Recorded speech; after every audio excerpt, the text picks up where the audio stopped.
मुंबई तब बॉम्बे कहलाता था।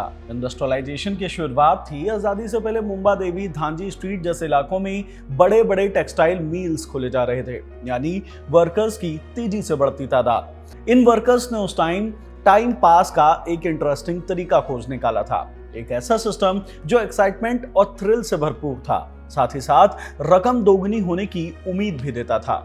गैम्बलिंग। टेक्सटाइल मिल्स में काम करने वाले वर्कर्स ने उस वक्त न्यूयॉर्क कॉटन एक्सचेंज से आने वाले कॉटन के रेट्स पर शर्त लगाने शुरू किए। शर्त इस बात पर कि आज दाम कितना होगा। शर्त धीरे धीरे सट्टा में बदला और बाकायदा पूरा एक सिस्टम काम करने लगा। सड़कों पर बुकी काउंटर लगाकर बैठने लगे और रोज मील से निकलने वाले सैकड़ों हजारों वर्कर्स यहां आकर अपनी किस्मत आजमाते थे। इसे कहा गया आंकड़ा जुगाड़। खैर, भारत आजाद हुआ, मील्स की तादाद बढ़ने के साथ ही सट्टेबाजी भी तेजी से बढ़ने लगी। लेकिन 1961 में अमेरिका में नियम बदल गए। न्यूयॉर्क कॉटन एक्सचेंज ने कॉटन रेट्स का ट्रांसमिशन बंद कर दिया, यानी कि रेट्स रोज जारी तो किए जाते थे, लेकिन उसे देश दुनिया में सर्कुलेट करना बंद कर दिया गया। यानी अब कॉटन के रेट क्या होने वाले हैं, ये भारत में बॉम्बे में पता चलना रोज बंद हो गया। इस डेटा वैक्यूम ने आंकड़ा जुगाड़ के पूरे धंधे को चौपट कर दिया। बेटिंग के लिए किसी बेंचमार्क की जरूरत थी, एक फिक्स नंबर की, जिस नंबर पर तुक्का मारा जा सके, सट्टा लगाया जा सके। यहीं से भारत में मटका गैम्बलिंग की शुरुआत हुई। कॉटन रेट्स के डेटा आने बंद हुए तो एक नया बंदा खड़ा हुआ, नाम कल्याण जी भगत। यह गुजरात के कच्छ के रताड़िया विलेज का रहने वाला था, जो 1941 में मुंबई आकर बस गया था। शुरुआत में कई सारे धंधे किया, सड़कों पर मसाला बेचा, किराने का धंधा किया, अच्छा खासा माल कमाया। साथ ही साथ आंकड़ा जुगाड़ को भी काफी करीब से देखा और उसकी बारीकियां सीखी कि कैसे ये एडिक्ट गेम लोगों की हैबिट बन चुका है। 1961 में जब न्यूयॉर्क कॉटन एक्सचेंज ने रेट्स के ट्रांसमिशन बंद किए तो कल्याण जी को सट्टेबाजी में पैसा कमाने का एक बड़ा चांस दिखा। एक ऐसा आइडिया जिसने आने वाले कई दशकों तक भारत के गैम्बलिंग वर्ल्ड में राज किया, जिसका छाप आम आदमी से लेकर अंडरवर्ल्ड तक, बॉलीवुड से लेकर विदेशों तक दिखा। एक ऐसा जुआ जिस पर अमेरिका तक से लोग फोन लगाकर अपनी किस्मत आजमाते थे। कल्याण जी भगत के पास मुंबई के वर्ली इलाके में एक बिल्डिंग थी, नाम था विनोद महल। 1962 में कल्याण जी ने यहाँ एक नया सट्टा शुरू किया, वर्ली मटका। पुराने सटोरियों को ये नया और अटपटा न लगे, इसलिए कल्याण जी ने इसके सिस्टम और इसके नियम करीब करीब आंकड़ा जुगाड़ जैसे ही बनाया था। कॉटन रेट्स की जगह कुछ इमेजिनरी नंबर रखे गए। एक बड़े से मटका लिया गया, उसमें 0 से 9 तक के चिट्स डाल दिए गए। फिर एक रैंडम आदमी को बुलाया जाता जो मटके से किसी रैंडम चिट को बाहर निकालता और फिर उसी विनिंग नंबर को डिक्लेयर कर दिया जाता। इस तरीके से मटके का सट्टा चला करता। वर्ली मटके की खासियत थी कि आंकड़ा जुगाड़ की तरह हफ्ते में 5 दिन नहीं चलता था, 7 दिन पैसे लगाए जाते थे। आंकड़ा जुगाड़ की तरह इसमें किसी मिनिमम अमाउंट वाली रेस्ट्रिक्शन नहीं थी। 1 रुपए का भी यहाँ सट्टा खेला जा सकता था। यहाँ तक कि भिखारियों को भी मटका खेलने की परमिशन थी। 60 के दशक में इस मटके ने मुंबई में पूरे सट्टा बाजार को पलट कर रख दिया था। लेकिन तभी इस बाजार में एक दूसरे शख्स की भी एंट्री होती है, रतन खत्री। वही शख्स जिस पर अभी ट्रेंड हो रही वेब सीरीज मटका किंग आई है, विजय वर्मा ने जिसका कैरेक्टर प्ले किया है। रतन खत्री कराची में जन्मा था, सिंधी हिंदू परिवार में। पार्टीशन के बाद उसका परिवार मुंबई आकर बस गया था। कल्याण जी की तरह ही रतन खत्री ने भी शुरुआत में कई अलग अलग काम किए। मील्स एरिया में भी अच्छा खासा टाइम स्पेंड किया। आंकड़ा जुगाड़ का भी चस्का लगा, लेकिन आंकड़ा जुगाड़ के बंद होने के बाद सभी सटोरियों की तरह रतन खत्री भी वर्ली मटका की ओर अट्रैक्ट हुआ और धीरे से उसे एज अ मैनेजर कल्याण को उसने ज्वाइन कर लिया। वो वर्ली मटका का पूरा काम देखने लग गया। वर्ली मटका इस वक्त स्टार्टिंग फेज में था। जैसे जैसे सट्टा बढ़ता गया, रतन खत्री भी खेल के सारे दांव पेच सीखता गया। बैकएंड पर कैसे ऑड सेटिंग्स होती है, नंबर डिक्लेरेशन कैसे किया जाता है, पे आउट्स कैसे करने हैं, सारी बारीकियां उसने सीखी। लेकिन कल्याण जी और रतन खत्री के बीच एक रोज लड़ाई हो जाती है। लड़ाई इतनी बढ़ती है कि रतन काम छोड़ देता है और अपने दोस्तों के कहने पर 1964 में अपना सिंडिकेट, अपना मटका शुरू करता है और उसे नाम देता है न्यू वर्ली मटका। न्यू वर्ली मटका कल्याण जी के वर्ली मटका से ज्यादा एडवांस और ज्यादा ग्लैमराइज, ज्यादा फैंसी रतन खत्री ने इसमें कई सारे बदलाव किए। जैसे मटका हफ्ते भर नहीं बल्कि 5 दिन ही चला करेगा।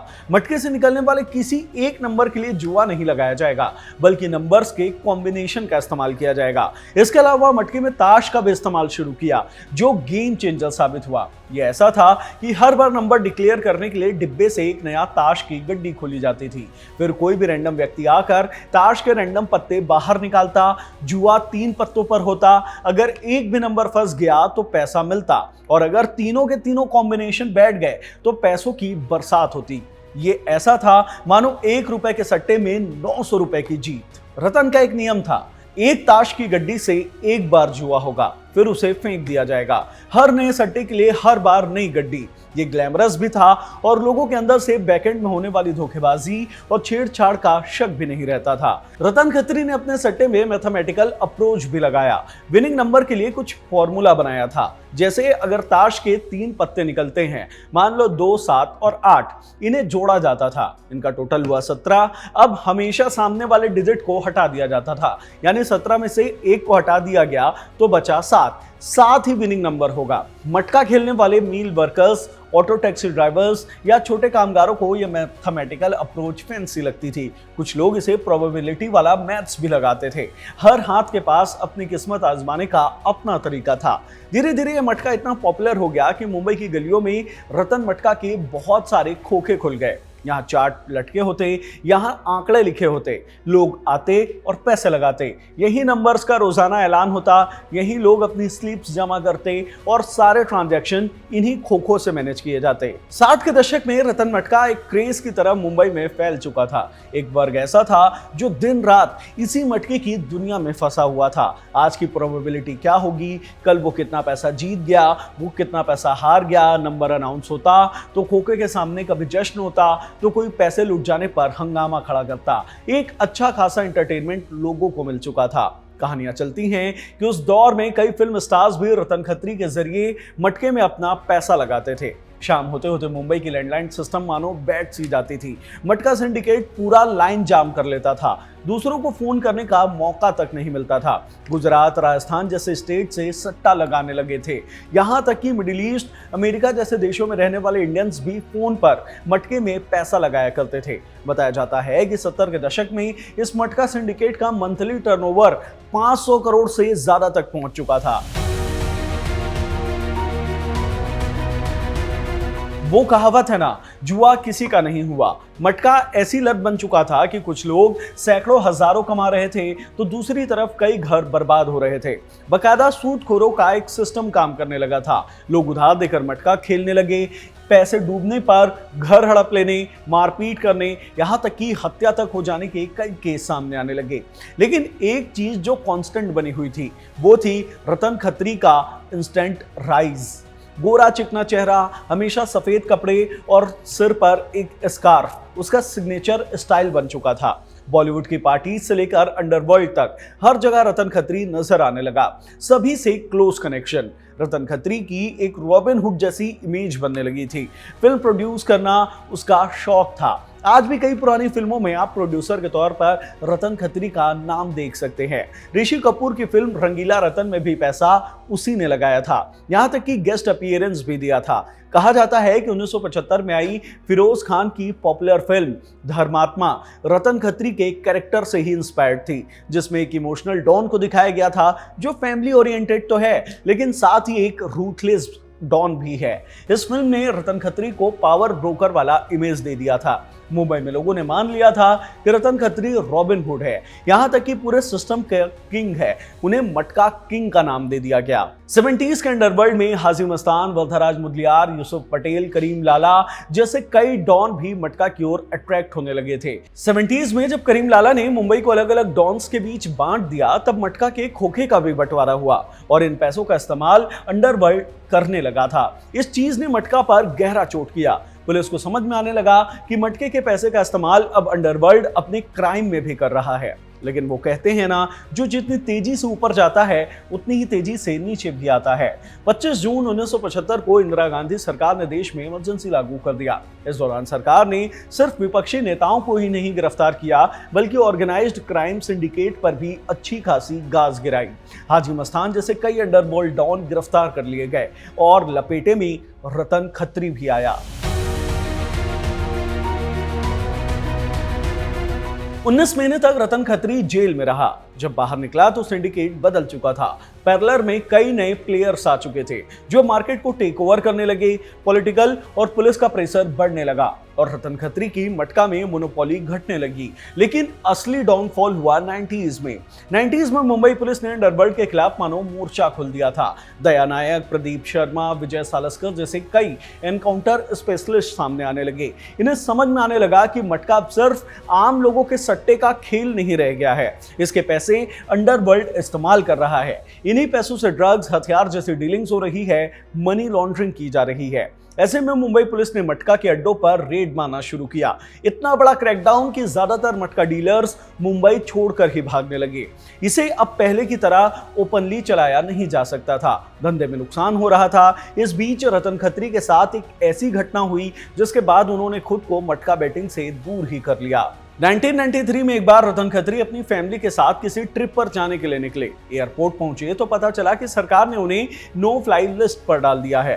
फैमिली के सामने मिले इस रियलिटी चेक ने रतन खत्री को समझ में आ गया था कि अब रिटायरमेंट का वक्त आ चुका है। और फिर इसके बाद रतन खत्री ने एक्टिव मटका बैटिंग से दूरी बना ली थी। खैर, 2001 में तारदेव के नवजीवन सोसाइटी में रहते हुए रतन खत्री को पैरालिसिस का अटैक आता है और फिर वो मानो चार दीवारी का ही होकर रह जाता है। 19 साल तक अपने हेल्थ कंडीशन से जूझने के बाद 9 मई 2020 को कार्डियक अरेस्ट से मटका किंग की डेथ हो जाती है। एक दौर था जब मुंबई में 2000 से ज्यादा मटका बुकी एक्टिव थे। मुंबई पुलिस के क्रैकडाउन के बाद वो मात्र 200-300 ही रह गए थे और धीरे धीरे वो भी खत्म होने लगे। जब ऑफलाइन मटका पर प्रेशर और रिस्क बढ़ा तो कुछ बुकीज ने लॉटरी जैसे धंधे में हाथ आजमाया। मटका आज भी खत्म नहीं हुआ है। कई डिजिटल रास्ते हैं जिसके जरिए मटका गैम्बलिंग आज भी चल रही है। कई सारे वेबसाइट्स हैं, एप्लीकेशंस हैं, नंबर्स हैं जहां मटका खेला जाता है, खिलाया जाता है। रिपोर्ट बताती है कि अब तक सरकार 8000 से ज्यादा मटका और गैम्बलिंग से जुड़े वेबसाइट बैन कर चुकी है। 4000 के करीब बैटिंग और गैम्बलिंग एप्स और वेबसाइट पर बैन लगाया गया है। तो यही थी मटका किंग रतन खत्री की पूरी कहानी। मटका का सफर आजादी से पहले शुरू हुआ। कैसे मील वर्कर्स ने न्यूयॉर्क कॉटन एक्सचेंज के बदलते रेट्स पर सट्टा लगाना शुरू किया, जिसने एक सिस्टमेटिक गैम्बलिंग का नेटवर्क खड़ा किया।